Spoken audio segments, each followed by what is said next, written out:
नमस्कार दोस्तों, क्रांति हरियाणा न्यूज़ अर्ज कौशिक पेज देखने वाले सारे भाइयों ने राम राम। जैसे कि आपको पता है, लगातार पिछले 3 महीने के आसपास हो गए हैं बुलाना धरने को पर बैठे हुए, तो किसी भी तरीका का इंसाफ नहीं मिल रहा। कल 6 तारीख को एसडीएम साहब को विज्ञापन सौंपा जाएगा। जो बड़े बड़े अपने नारायण हल्के के अधिकारी हैं उनको विज्ञापन दिया जाएगा। संदीप भारती जी हमारे साथ जुड़े हुए, उनसे पूछते हैं कल की क्या रणनीति रहेगी। नमस्कार जी। नमस्कार जी, सारे दर्शकों को नमस्कार। भाई साहब, आपने कुछ दिन पहले आह्वान किया था कि 6 तारीख को बहुत बड़ा जन सैलाब यहाँ पे इकट्ठा होगा, वो क्यों इकट्ठा हो रहा है, क्या बात है? देखिए, हमको सरकार का इंतजार करते बड़ा लंबा समय हो गया। हमने यहाँ जब से धरना शुरू किया है, पंचायत बुलाई है, अब तक हमने प्रशासन को जो एक विधिवत तरीका होता आंदोलन का वो हमने शुरू कराया ही नहीं। हम ये मान रहे थे कि प्रशासन में, सरकार में संवेदना होगी, कोई नेता अधिकारी आके हमारी मांग पूरी करके यहाँ से हमारा काम पूरा करवा देगा। लेकिन लंबा इंतजार करने के बाद, सरकार के अनेक नेताओं के दरवाजे खटखटाने के बाद भी हमारे को न्याय नहीं मिला। तो कल से हम विधिवत एक जो सरकार को अल्टीमेटम होता है अपनी मांगों के संबंध में, जो खुल के चीज़ें होती हैं, कल से हम उसकी शुरुआत करेंगे। और हमारी आसपास के जितने गांव हैं नारायण हल्के के 35 से 40 गाँव में हमारा भाईचारा पहुँचेगा और हजारों की तादाद में हम अपना ये कह लो एक शुरुआत करेंगे आंदोलन की। जी, किस तरह की रणनीति बनाई गई है आपने आगे, मतलब क्या क्या मांगे हैं जिनको लेकर के? देखिए, सबसे बड़ी मांग तो ये है कि हमारे इलाके में नहीं, पूरे हरियाणा में जातिगत जहर के कारण ये पहली बार हत्या हुई है। ये कोई लूटपाट का मामला नहीं था, कोई दुश्मनी नहीं थी, कोई लेने देने कुछ नहीं था। सिर्फ जातिगत जहर उन 2 लड़कों में इतना पैदा कर दिया गया, उस गैंग में इतना पैदा कर दिया गया कुछ लोगों द्वारा, अब उन्होंने हत्या जैसा एक कदम उठा लिया उस उन्माद में। हमारा प्रयास है कि ये जो यहाँ से एक जहर की शुरुआत हुई है आगे ना फैले। 36 बिरादरी का, हरियाणा का भाईचारा मजबूती से बना रहे। जो ये करने वाले लोग हैं और जो करवाने वाले लोग हैं, उनका ये 8-7 आदमियों का एक ग्रुप है, गैंग है, वो सारा जेल की सलाखों के पीछे बड़ी धाराओं में चला जाए। इलाके में जो डर का माहौल बन गया है, खासतौर पे हमारी माताओं बहनों में, वो डर का माहौल दूर हो के एक सुरक्षा की भावना पैदा हो। हमारे बुजुर्ग जिस जिम्मेदारी से 36 बिरादरी को एक रखते आए थे, गरीब कमज़ोर भाई के साथ खड़े होते आए थे, उन गरीब कमज़ोर भाइयों में सुरक्षा की भावना पैदा हो, ये हमारा पहला जो है वो उद्देश्य है इस धरने का। दूसरा है कि जो पीड़ित परिवार है भाई, उनको आर्म्स लाइसेंस हो, उनको सरकारी नौकरी और जो मुआवजा सरकार देती है, हांसी में रविंदर सैनी की हत्या पे 1 करोड़ रुपये मुआवजा दिया है, तो मुआवजा दोनों पीड़ित परिवारों को देने का काम करे। तीसरा, इस पूरे मामले में अब तक जो पुलिस के अधिकारी जिन्होंने पुलिस की साख पे बट्टा लगाया है, वर्दी पे जिन्होंने एक दाग लगवाया है जांच के नाम पे तमाशा करके, उन तमाम पुलिस अधिकारियों पे, कर्मचारियों पे कड़ी कार्रवाई होनी चाहिए। चौथी हमारी मांग है कि जो कमियां रही हैं, अभी यहाँ हमारा इतना बड़ा स्टेडियम बना रखा है, स्टेडियम की बजाय वो गुंडाघर बना हुआ है, वहाँ त्याएँ होने लग रही हैं, वहाँ लोग शराब पीते हैं बाहर के आके गाड़ी लगा के।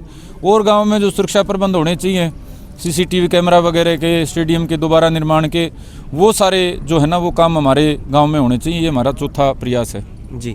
तो यहाँ पर जैसे कि कई बातें ऐसी सुनने को मिली हैं कि ये एक जाति का रूप खुद दे रहे हैं धरने पे, कि ये 36 बिरादरी का मतलब कि धरना नहीं है, ये एक जाति का है, तो उसके ऊपर आप क्या कहना? देखो, कहने वाले तो कुछ भी कह सकते हैं, इस तरह की बातें आपको भी सुनने को मिली। देखो, बताऊं क्या है, कुछ लोग जो प्रशासन के दलाल बने हुए हैं, उनको कहने को कोई ना कोई बात तो चाहिए होती है। अब वो यहाँ कैसे कैसे कह दें कि भाई हमारा भाईचारा जिंदाबाद। आप ये देखिए, एक जाति के वो दोनों लड़के थे, हमने उस पूरी जाति का भी समर्थन जुटाया है। बाकी तो आप छोड़ दीजिए, उस 1-2 परिवार को छोड़ के बाकी सारा हमारे साथ बैठा है।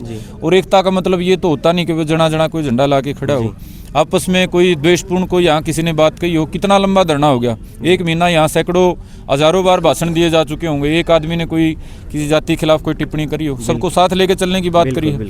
आज चौधरी भूपेंद्र सिंह हुड्डा जी, हमारे पूर्व मुख्यमंत्री आए थे, उनका भी यही संदेश था, और वो जानते हैं इस इलाके को, उनको पता है कि 36 बिरादरी को साथ लेके चलने वाला इलाका है, और यही संदेश उन्होंने दिया।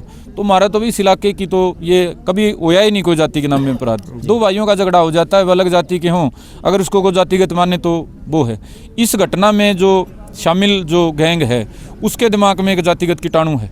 वो लंबे टाइम से, जब से मिर्चपुर में एक घटना हुई थी 10-12 साल से, वो प्रयास कर रहा है दरार पैदा करने की, लेकिन फिर भी भाईचारा मौका नहीं दे रहा। यहाँ भी वो मौका बनाने की कोशिश कर रहा है, लेकिन जब खुद दानक जाति के हमारे जो भाई हैं, दानक समाज के भाई हैं, वो खुद आके बैठे हैं, एक दिन धरने का नेतृत्व कराया है, तो उसके बाद क्या रह जाती है? कहने वाले तो वे कुछ भी कहते रहे, उनका जवाब देने का हमने कोई ऐसा नहीं है कि उनके जवाब देने कोई हम अपना वो समझे। जी, तो आप खुद एक एडवोकेट हैं, अभी नाणुंद हल्के की अगर हम अपने नाणुंद की बात करें आसपास की, तो ताई की हत्या के बाद भी 4-5 मर्डर हो चुके हैं, तो उस पे आपका क्या है? कैसे कल भैणी गांव के अंदर भी हुआ। देखिए, पुलिस प्रशासन जो है ना, ये वो लकीर को पीटने वाले काम करता है। जिन कारणों से हत्याएं होती है, जिन कारणों से इस उम्र के बालक अपराध की ओर जाते हैं, उन कारणों को खत्म करने का काम ही नहीं कर रहा। और एक संदेश अगर देता, यहाँ जो हत्या हुई है अगर उनके खिलाफ कड़ी कार्रवाई करता, तो ऐसे हत्यारों के उनमें डर का एक माहौल बनता कि वे गलत काम करने से पहले डरना पड़ेगा, वरना प्रशासन ये सजा दे। नशाखोरी ज्यादा है अपनी। जब प्रशासन हत्या करने वालों को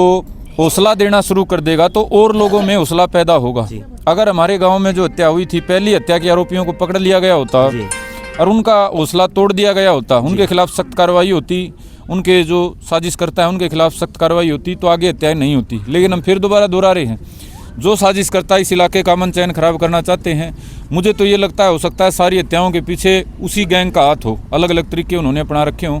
प्रशासन अगर जांच करे और प्रशासन अगर चाहे, जैसे यूपी से अपराध को मिटाया गया कड़ी कार्रवाई करके, वो कड़ी कार्रवाई यदि पहली हत्या में हो जाती, ना तो हमारे गाँव में दूसरी हत्या होती, ना ही हमारे आसपास में जो हत्या की वारदातें हैं वो हो पाती। एक सबक देने की बजाय जब प्रशासन ने थापी मारी, जिसको हम पूरा गांव इलाका मास्टरमाइंड बता रहा है, उसको प्रशासन बटेऊ की तरह नोटिस देने का काम कर रहा है। तो इस तरह की जो चीज़ें हैं उससे हत्यारों के मन में हौसला पैदा होता है, आगे और वारदातें होती हैं। अब तो पुलिस प्रशासन को तय करना है, वो इस इलाके का बर्बाद करना चाहता है, विनाश करना चाहता है इलाके का, ऐसे हत्यारों को हौसला देके, या वो हत्यारों के खिलाफ कड़ी कार्रवाई करके आगे के लिए इस इलाके में अमन चैन शांति कायम करना चाहते हैं। तो अगर बात करें, हम आखिरी सवाल है, तो हमारा धरना कल किस तरीके से चलेगा और कहाँ से कहाँ तक चलेगा, और हमारे दर्शकों को, हमारे गांव वालों को, आसपास के नाणुंद हल्के, पूरे हरियाणा को आप क्या अपील करना चाहेंगे? देखिए, आज भूपेंद्र सिंह हुड्डा जी ने आके हमारे आंदोलन को समर्थन दिया, पहले तो उनका आभार, पूरे इलाके की तरफ से उनका आभार। दूसरा जी, कल का हमारा जो ये प्रदर्शन है, ये शांतिपूर्ण तरीके से खाली सरकार तक हमारी मांगे पहुँचाने का एक विधिवत तरीका है। हम अलग अलग चैनल से सरकार से मिले, आधी बात कही आधी रहेगी, तो जो 4 बातें हमने आपको बताई लिखित रूप में, वो प्रशासन को देके, और आगे के लिए एक अल्टीमेटम रहेगा प्रशासन को कि भाई कार्रवाई कर दो, ना तो हमने लड़न की तैयारी कर ली। अब तक तो हम हाथ जोड़ के ही कह रहे थे भाई कोई जैसे तैसे करके काम चल जाए, क्योंकि इलाका आंदोलनों से थका इलाका है, हमने कोई आंदोलन चाहिए नहीं था। लेकिन जब गर्दन पे पैर रख दें, जब हमारे को मजबूर कर दें कि वे तुम्हारे हत्या भी होगी और लाश को उठा के फूंक दो, हमारा जी करेगा तो किसी को पकड़ लेंगे, जी करेगा तो नहीं पकड़ेंगे, और जी करेगा तो उनको सबूत जोड़ देंगे, ना तो नहीं जोड़ देंगे। ये प्रदेश के पुलिस अधिकारियों का कहना है, बड़े अधिकारियों का, कि जो यहाँ इन्होंने सबूत के नाम पर तमाशा कराया है, उसके बिना पे तो वो 6 महीने में छूट जाएगा, बरी होके आ जाएंगे दोनों। तो ये तो पूरे इलाका जो है कल मजबूती से सरकार को, प्रशासन को अपना संदेश देने का काम करेगा।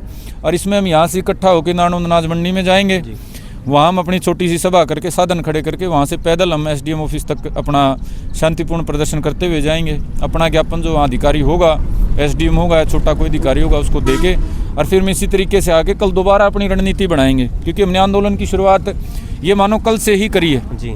कल से पहले तो हाथ जुड़ाई चल रही थी, कल से पहले तो लड़ाई की हमारी इच्छा ही नहीं थी। हम तो ये सोच रहे थे भाई फलाना नेता करा देगा, SP साहब करा दे, वो करा दे, ये करा दे। वो हाथ जोड़ने की प्रक्रिया में जब हमारे को लगा कि न्याय नहीं हो पाएगा, तो आंदोलन के फिर कल तक वो आंदोलन वाले झंडे उठाए हैं। और पूरा इलाके से हमारा अनुरोध है वे ज़्यादा से ज़्यादा संख्या में कल 11 साढ़े 11 बजे तक हाँ यहाँ पहुँचे जी। और उसके बाद अनाज मंडी को यहाँ नहीं पहुँच पाए, उधर सतरोड़ तरफ का नारनौंद के हमारे साथी जो हैं वो अनाज मंडी में पहुँचे, वहाँ से सब इकट्ठा होकर हम चलेंगे और मजबूती से सरकार को अपना संदेश देंगे। बिल्कुल, थैंक यू, धन्यवाद जी, धन्यवाद। तो हमारे साथ जुड़े हुए थे संदीप भारती जी। कल की 6 तारीख, कल 6 जनवरी है, 6 जनवरी को जो ताई जी का और ताऊ जी का मर्डर हुआ था, उसको लेकर के पूरे ये जो चल रहा था प्रोपेगेंडा, उसको ख़त्म करने के लिए पूरा का पूरा हरियाणा इकट्ठा होगा 6 तारीख को नारनौंद की अनाज मंडी के अंदर। और संदीप भारती जी ने कहा कि पूरा हमारा सहयोग करे और नारनौंद की अनाज मंडी में पहुँचे। तो क्रांति हरियाणा न्यूज़ अजय कौशिक पेज के साथ अजय कौशिक, नमस्कार।